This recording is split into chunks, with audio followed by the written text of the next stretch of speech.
అందరికీ నమస్కారం. సంపూర్ణ భగవద్గీత కార్యక్రమానికి స్వాగతం. అర్జున విషాద యోగంలో ఈరోజు మనము ఇంకొన్ని శ్లోకాలు 16వ శ్లోకం నుంచి 47వ శ్లోకం వరకు ఈరోజు చర్చిద్దాము. దాంట్లో ఉన్నటువంటి సారాంశం, అంతరార్థం వీటిని చర్చిద్దాం. అయితే ఇంతవరకు మనం తెలుసుకున్న విషయంలో యుద్ధానికి సన్నద్ధులైన వారు ఇటు కౌరవపక్షం వాళ్ళు, అటు పాండవపక్షం వాళ్ళు శంఖాన్ని తమ తమ శంఖాలను పూరించి యుద్ధ సన్నద్ధులై రణరంగంలో తమ ఆయుధాలతోటి సిద్ధంగా ఉన్నారు. అర్జునుడు కూడా సిద్ధంగానే ఉన్నాడు. కానీ యుద్ధం చేసే ముందర ఒక చిన్న అభ్యర్థన చేసినాడు కృష్ణునితోటి. కృష్ణ, నేను ఎవరెవరితోటి యుద్ధం చేయాలి? నాదికెవరున్నారు? కౌరవపక్షంలో ఎవరున్నారు? ఒకసారి పరిశీలిస్తాను. మన రథాన్ని ఉభయ సేనల మధ్యన తీసుకెళ్ళి ఆపమని విన్నవించాడు. అదే ప్రకారంగా కృష్ణుడు ఉభయ సేనల మధ్యన రథాన్ని నిలిపినాడు. అర్జునుడు ఒకసారి ఇరు పక్షములలో ఉన్నటువంటి వాళ్ళనందరినీ పరికించాడు. అటు కౌరవ పక్షంలో, ఇటు స్వపక్షంలో ఉన్న వాళ్ళందరినీ చూసేసరికి ఆయనకు తన బంధుత్వాలన్నీ గుర్తొచ్చినాయి. తాతలు, మనమలు, గురువులు, పుత్రుని వరుసలు, మిత్రులు, ఒకళ్ళేమిటి తన బాంధవ్యాలన్నీ ఇప్పుడే గుర్తొచ్చి కృష్ణ మనసులో అనుకుంటున్నాడు, వీళ్ళనా నేను చంపాలి అని భావన చేసినాడు. అప్పుడు మనసులో ఒక దుఃఖము, విషాదము, ఆవేదన మొదలయ్యి వీళ్ళను చంపితే నాకు పాపం వస్తుంది కాబట్టి నేను యుద్ధం చేయకూడదు, వీళ్ళను చంపొద్దు అని చెప్పేసి కృష్ణుడితోటి చెప్తున్నాడు. అతడు అందరినీ పరిశీలించిన తర్వాత ఏం జరిగింది ఆయనకు అనేది విశదీకరిస్తున్నాడు. 28వ శ్లోకం, 29, 30 ఒకసారి చదివి దాని యొక్క అర్థాన్ని మనం తెలుసుకుందాం. అర్జునుడు కృష్ణునితోటి ఏమంటున్నాడు? దృష్ట్వేమం స్వజనం కృష్ణ యూత్సం సముపస్థితం సీదంతి మమ గాత్రాణి ముఖంచ పరిశుష్యతి వేపధుశ్చ శరీరేమే రోమహర్షస్స జాయతే గాండివం స్రంసతే హస్తాత్ త్వక్చైవ పరిదహ్యతే నచ శక్నోమ్యవస్థాతుం భ్రమతీవ చ మే మనః. ఇన్ని కలిగినాయి ఆయనకు. అందరిని చూసేసరికి ఏమైంది? ఒక ఆవేదనతోటి, ఒక ఒత్తిడి మొదలై వీళ్లను చంపితే పాపం తగులుతుందని శరీరం అంతా దహించిపోయిందండి కృష్ణ నాకు. అంటే నా మనస్సులో ఒక ఆవేదనతోటి నేను ఉన్నాను కాబట్టి వీళ్ళతోటి యుద్ధం చేయడానికి నాకు మనసు ఒప్పులేదు.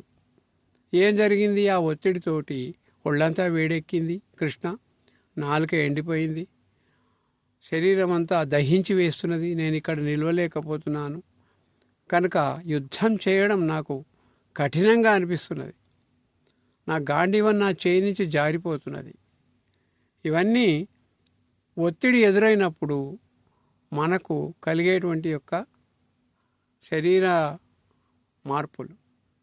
అంటే మనం ఏదైనా తదేకంగా పనిచేస్తున్నప్పుడు హఠాత్తుగా మనస్సులో కానీ పరిసరాలలో కానీ ఏదైనా మార్పు కలిగితే మనకు ఒక ఒత్తిడి కలుగుతుంది. అంటే చేయాల్సిన పనిలో ఏకాగ్రత ఉండక చెడిపోతుంది. ఇక్కడ అర్జునునికి అదే జరిగి నేను యుద్ధం వీరితో చేయాలా, వీళ్ళని చంపితే పాపం అని అంటున్నాడు. అంతేగాక వర్ణసంకరం ఏర్పడుతుంది, కులక్షయం అవుతుంది. కులక్షయం అయితే పెద్దవాళ్లకు పిండాలు పెట్టేటువంటి దిక్కుండదు, అనాథలైపోయి నరకానికి పోతారు. అంచేత అనేక అనర్థాలు జరుగుతాయి ఈ యుద్ధం వల్ల. నన్ను వాళ్ళు చంపినా సరే నేను మాత్రం వాళ్ళని సంహారం చేయను. ఆయుధాలు పక్కన పెట్టిన వాడిని చంపితే వాళ్ళకే దోషం. కాబట్టి నేను యుద్ధం చేయనని అన్నీ తన గాంధీవాన్ని పక్కన పెట్టి రథంలో చెతికిలబడ్డాడు. యుద్ధం చేయను అని భీష్మించుకు కూర్చున్నాడు. అదేమిటి? అసలైన సమయంలో యుద్ధం చేయకుండా ఉండటం ఆయనకు కలిగినటువంటి యొక్క మార్పు. ఇన్ని రోజులు యుద్ధం చేస్తా అన్నాడు, సంహారం చేయాలి కౌరవులను అన్నాడు. ఇప్పుడు ఉన్నట్టుండి హఠాత్తుగా ఈ మార్పు ఏమిటి అనేది ఒకసారి పరిశీలిస్తే మనకి భగవద్గీతలోనే స్పష్టమయ్యే అంశం ఒకటి ఉంది. ఏమిటి అంటే, కృష్ణుడు భగవద్గీత అంతా బోధించిన తర్వాత అర్జునుని ఏమడుగుతాడు? ఓ అర్జున, నీకు అజ్ఞానం వలన దాపురించిన మోహం పోయిందా? నువ్వు యుద్ధం చేస్తావా చేయవా నీ ఇష్టం, మోహం పోయిందా అని అడుగుతున్నాడు. అంటే అప్పుడు అర్జునుడు చెప్తాడు, నష్టో మోహ స్మృతిర్లబ్ధ త్వత్ప్రసాదాన్మయాచ్యుత స్థితోస్మి గత సందేహ కరిష్యే వచనం తవ. అంటే నిస్సహాయ స్థితిలో నిన్ను ఆశ్రయించిన పరిస్థితిలో నాకు సరి అయిన జ్ఞానాన్ని బోధించడం చేత చంపుతున్నది ఎవరిని, చంపేది ఎవరిని, చంపబడేది ఎవరిని అనేటువంటి యొక్క జ్ఞానం లభించిన తర్వాత చేయాల్సిన కర్తవ్య నిర్వహణ గుర్తొచ్చింది. దాన్నే స్మృతి అంటారు. ఒకటి ఆత్మను అని తెలుసుకోవడము, ఆ ఆత్మగా కానీ ఆ వ్యక్తిగా కానీ చేయాల్సిన ధర్మం ఏదో గుర్తుండటాన్ని స్మృతి అంటారు. అర్జునునికి యుద్ధం సమయంలో ఒకటి రాకూడనిది ఒకటి వచ్చింది, ఉండాల్సింది ఒకటి పోయింది అని ఈ శ్లోకం నుంచి మనం తెలుసుకుంటాం. నష్టో మోహ అంటే అర్జునుని యొక్క అసాధారణ ప్రవర్తనకి కారణం ఏమిటి? యుద్ధం చెయ్యనని అనడానికి అంటే మోహం కలిగింది ఆయనకు. అందుకే ఆయన చెప్తాడు, మోహము అజ్ఞానం వల్ల జరించింది కాబట్టి ఇది పోయిందా అంటే నష్టో మోహ, మోహం పోయింది కృష్ణ.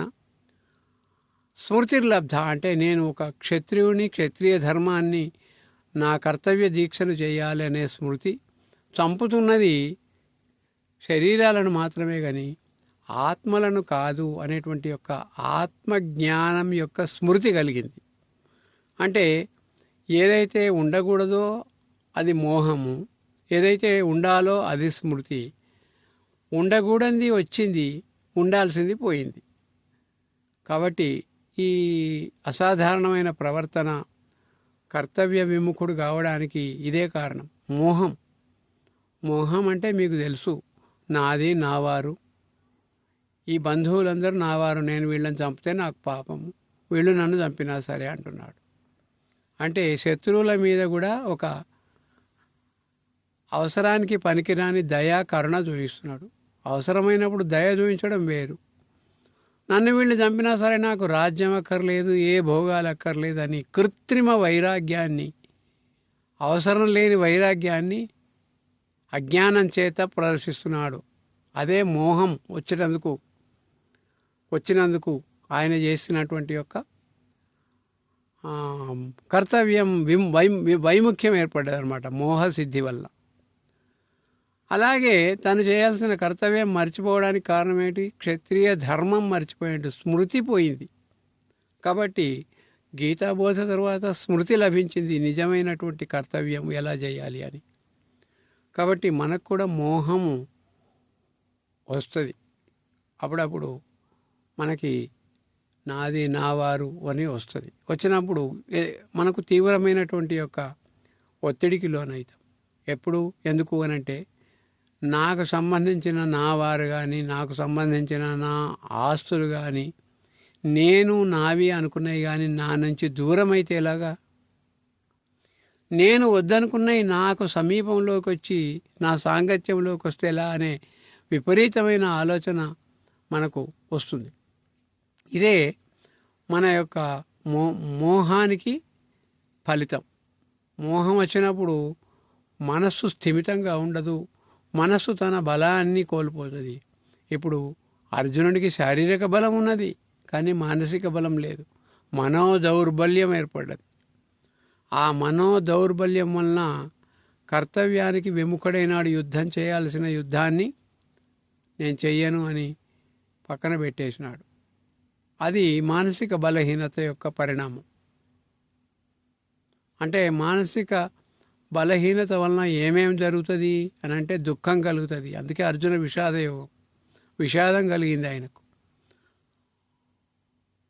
దుర్యోధనుని కొరకు తమ ప్రాణాలను వదిలిపెట్టి నా ముందర వచ్చి వీళ్ళున్నారు, వీళ్ళని నేను చంపితే పాపం కదా అనేటువంటి ఒక అసాధారణ వైఖరి, పనికి మాలినటువంటి యొక్క ఆలోచన విధానము అతనికి కలిగింది. ఇదంతా మోహం వలన కలుగుతుంది.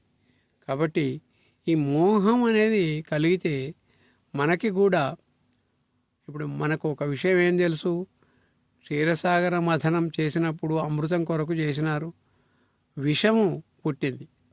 అంటే విషాన్ని కోరుకున్నారా వీళ్ళు? దేవతలు కానీ దానవులు కానీ కోరుకోలే. అది అవసరం లేనిది పుట్టింది. ఏదైనా పని చేయాలంటే ఆరంభంలో ఆటంకాలు కలుగుతాయి. ఇలాగే మనకు కూడా ఆ ఆటంకాలు వచ్చినప్పుడు ఎదుర్కోని ముందరికి వెళ్ళాలి తప్ప ఆ పనిని ఆపేయకూడదు అని అర్జునునికి కృష్ణ భగవానుడు నేర్పించినటువంటి యొక్క గీతా బోధనలో ఉంది. పని మానేస్తే, కర్తవ్య విముఖులమైతే అపఖ్యాతి, అపకీర్తి, నపుంసకుని నువ్వు అంటాడాయన. ఇటువంటి పని చేస్తే నిన్ను అందరూ ఏహేళన చేస్తారంటారు. కాబట్టి అనేక అవాంఛనీయ పరిణామాలు చోటు చేసుకుంటాయి. కాబట్టి నీ కర్తవ్యం ఏదో నీకు స్మృతి తెచ్చుకొని చెయ్యి, మోహాన్ని పొడగొట్టుకో అని అర్జునుడు ఈ గీతా బోధన వలన నేర్చుకున్నటువంటి యొక్క విషయాలు మొదటి అధ్యాయంలో కృష్ణ పరమాత్మ చెప్పడం వలన మనకు తెలిసినాయి. ఇప్పుడు మనం చేయాల్సింది ఏమిటి? మన కర్తవ్యము ఎట్టి పరిస్థితుల్లో కూడా ఆచరించాల్సిందే, దాన్ని వదిలిపెట్టకూడదు. ఒక ఆటంకం రాగానే దాన్ని వదిలిపెడితే అది అసమర్థత కింద వస్తుంది. అంటే దాని అర్థం ఏమిటి? పని చేసేవానికి అవకాశాలు ఉంటాయి, పని తప్పించుకునే వాళ్లకు సాకులు ఉంటాయి, ఏదో ఒకటి చెప్పి తప్పించుకుంటారు.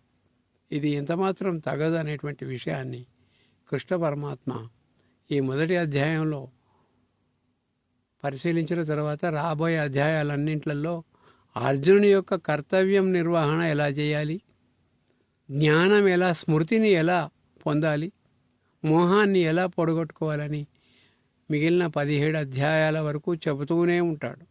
ఇవన్నీ మనం ముందు ముందు వీడియోలలో నేర్చుకుందాం. నమస్కారం.